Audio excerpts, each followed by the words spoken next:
Hello, this is John with Jesus' message for Saturday, May 1st, 2021. Today he is talking about time as humanity experiences it and the stages in the awakening process. Nothing can forestall or circumvent the divine will. We are approaching the grand finale of this stage in your awakening process. It is not the magnificent and most wondrous event of the Great Awakening in all its glory, but it will be the most exciting and uplifting event that humanity has ever experienced. You may be wondering what I mean here, because we have for quite a long time been talking of humanity's Great Awakening, and I have not previously mentioned that it is happening in stages. Initially, in order to encourage and uplift you all, as the awakening process commenced a number of decades ago, those of us communicating with you from the spiritual realms did not mention that there would be stages in that process. This was because you were only starting to come out of an extremely deep and eons-long sleep, where the dream reality, the game of separation in which you had been engaged, still seemed very real, and so a very major event that was to occur very soon was necessary to start you enthusiastically on your awakening path. Nothing has changed. The Great Awakening is moving forward beautifully, just as divinely planned, and will be the last stage in humanity's awakening process, when all make the final choice to terminate the human separation game, which has led to so much pain and suffering for all who chose to undergo it. To fully awaken to reality, your complete and full knowing, understanding, and experiencing of what it is to be one, knowing and experiencing the oneness of being Mother, Father, God, requires much preparation, because your choice to be human was a choice to experience the most intense form of separation that you were able to conceive of, and it has at times, as you will doubtless agree, been extremely intense. The choice to experience separation by seemingly moving away from that divine state, even though actual separation is totally impossible and did not occur, was a choice that is so completely alien to reality that it could not possibly be reversed until all that it entailed, the stuff that so many of you are now experiencing, acknowledging, thanking and releasing, was utterly dissolved, so that not even the slightest memory of that experience was retained. That is what karma is all about, an acknowledgement of an unreal but extremely intense alienation from Source and from one another, which is then completely dissolved from your memories, leaving absolutely no trace whatsoever. Karma has been part of the separation experience from the beginning, and in each lifetime the karma that you have built up over numerous previous lifetimes is presented to you for recognition, acknowledgement and release. Unfortunately, frequently recognition does not happen, because your egos are not very fond of having their failings brought to their attention for rectification, which is why you have undergone so many incarnations as humans. The grand finale is humanity's much longed for move into heart-centered conscious awareness,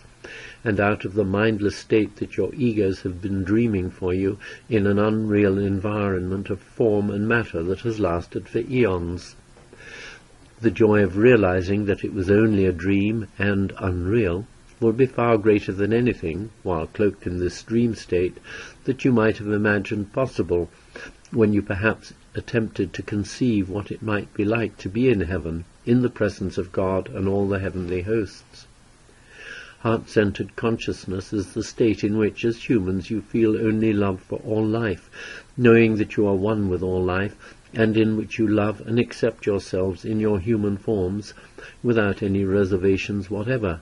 knowing, as you most definitely will, that you are following your divinely guided path home to reality, and that all that occurs is part of the grand design you planned for yourselves before incarnating into form.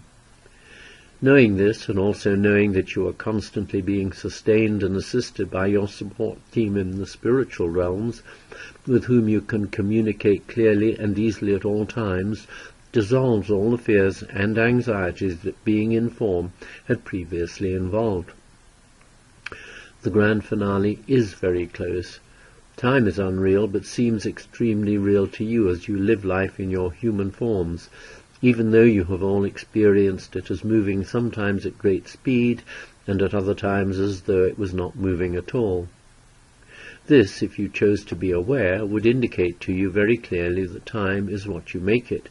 what you imagine it to be. In fact, you do manipulate it regularly. You just choose to believe that it maintains a constant linear flow that you can measure extremely accurately with your atomic clocks, that it is completely irreversible, and this is what the vast majority of you experience, thus proving to your satisfaction that you do understand it and its inevitable constant rate of flow in only one direction. Knowing this, you can understand how difficult it is for us to offer you timelines, accurate points of reference in time, by which you can know when the grand finale will occur. Very soon, very close, sooner than you can imagine, are all, from our perspective, very accurate and true statements. And of course, as we have told you so often, in truth there is only now. However, to tell you that the grand finale is occurring now would not be very helpful, so we choose to say soon, or very close, or in a little while, so that at a deep level of your being its imminence registers very positively and encourages you to continue setting the intent daily to be only loving whatever may arise in your daily human lives. We keep reminding you to do this because love is your true nature. But, living as humans in form, with egos that would like you to believe that they are your sole source of intellectual brilliance, wisdom, and knowledge, it is difficult for you to hold that truth in your hearts with complete certainty. You do need encouragement, and so whenever you call on us, whoever in the spiritual realms you personally feel a close affinity with and choose to address, answers immediately so that you know that you are not alone, can never be alone, and in that knowing, find the continuing motivation to lovingly maintain the intent to be constantly on your path to awakening. By doing this, you are, of course, assisting all of humanity to awaken, which is why you chose to be incarnate at this point in the awakening process. Know that you are most highly honored in the spiritual realms for the work you are doing, even though it may frequently, or even most of the time, seem that you are doing nothing at all, as you get very little positive feedback. So I want to assure you that your loving intent, even if you seem to lose it at times and move briefly into fear, anger, or judgment, is powerfully assisting humanity towards its divinely promised and ordained awakening. You cannot fail in this task that you set yourselves with divine guidance before you incarnated, so trust yourselves, knowing as you do that you are at all times divinely guided. Intend to enjoy the life that you are presently experiencing by focusing most of your attention on the fact that you are always precisely where you are meant to be in every moment, and by refraining from placing too much attention on those aspects that you dislike, the stuff that is arising for you to release. Remember, all will awaken because it is God's will, and nothing can forestall or circumvent the divine will. Your loving brother, Jesus.